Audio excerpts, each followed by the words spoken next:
Hi friends, Ammu's ಕಿಚನ್ಗೆ welcome. ನಾನಿವತ್ತು ಗೋರಿಕಾಯಿ ಪಲ್ಯ ಮಾಡೋದು ಹೇಗೆ ಅಂತ ತಿಳಿಸ್ಕೊಡ್ತೀನಿ. ಮೊದಲಿಗೆ ಒಂದು ಪ್ಯಾನ್ಗೆ 2-3 ಸ್ಪೂನ್ ಆಯಿಲ್ ಹಾಕ್ಕೊಂಡು, 1 ಸ್ಪೂನ್ ಸಾಸಿವೆ, 1 ಸ್ಪೂನ್ ಉದ್ದಿನಬೇಳೆ ಹಾಕ್ಕೊಂಡು, ಒಂದು ಈರುಳ್ಳಿ ಕಟ್ ಮಾಡಿ ಹಾಕ್ಕೊಂಡು ಫ್ರೈ ಮಾಡ್ಕೋಬೇಕು. ಫ್ರೈ ಮಾಡ್ಕೊಂಡು ನಂತರ ಇದಕ್ಕೆ ಕರಿಬೇವಿನ ಸೊಪ್ಪು ಆ್ಯಡ್ ಮಾಡ್ಕೋಬೇಕು. ನಂತರ ಒಂದು ಟೊಮೆಟೊ ಇದಕ್ಕೆ ಆ್ಯಡ್ ಮಾಡ್ಕೋಬೇಕು. ಇದಾಗಿ ಆಯಿಲಲ್ಲಿ ಫ್ರೈ ಮಾಡಿಕೊಂಡು ಗೋರಿಕಾಯಿ ಇದಕ್ಕೆ ಆ್ಯಡ್ ಮಾಡ್ಕೋಬೇಕು. ಇದಕ್ಕೆ ಸ್ವಲ್ಪ ಅರಿಶಿನ ಪುಡಿ, ರುಚಿಗೆ ತಕ್ಕಷ್ಟು ಉಪ್ಪು ಹಾಕ್ಕೊಂಡು ಹಂಗೆ ಫ್ರೈ ಮಾಡ್ಕೊಬೇಕು 2 ಮಿನಿಟ್ಸು.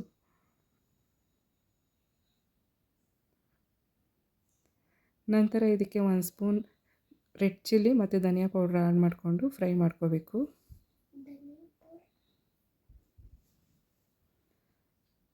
ಚೆನ್ನಾಗಿ ಫ್ರೈ ಮಾಡ್ಕೊಂಡಾದ್ಮೇಲೆ 1 ಗ್ಲಾಸ್ ವಾಟರ್ ಆ್ಯಡ್ ಮಾಡ್ಕೊಂಡು ಬೇಯಿಸೋಕ್ಕಿಡಬೇಕು.